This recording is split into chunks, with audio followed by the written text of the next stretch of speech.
I'm Hannah Vaughan-Jones. In London, this is CNN News Now. Investigators say the man suspected of detonating a homemade pipe bomb in New York City had another device on him. This surveillance video captured the moment of the blast. It targeted the city's main bus terminal. Police are calling it an isolated attempted terrorist attack. The suspect has been named as Aqaid Ullah. He is a 27-year-old Bangladeshi man who has been living in the US since 2011. Police say he pledged allegiance to the terror group ISIS. It's Election Day in the U.S. state of Alabama. Republican Roy Moore and Democrat Doug Jones are vying to become the U.S. state's next senator.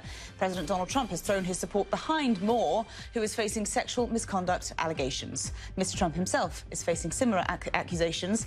Dozens of Democratic senators have called for an investigation, and several have asked the president to resign.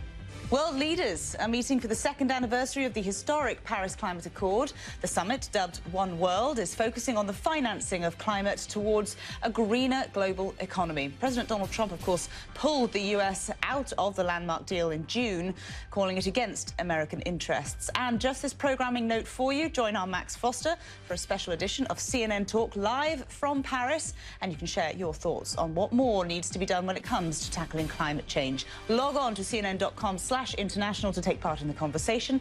That programme starts at 12 p.m. here in London. That's 1 p.m. local time in Paris, only on CNN. The Russian Olympic Committee is expected to back its athletes to compete in the Winter Olympics, but under a neutral flag. That's according to a Reuters report, which says that Moscow still supports its athletes taking part in 2018. The International Olympic Committee last week banned Russia over widespread doping. Only athletes who prove they're clean can take part, but under the Olympic flag. And that is a look at your CNN News Now. Stay tuned for global warning Arctic melt coming up next here on CNN.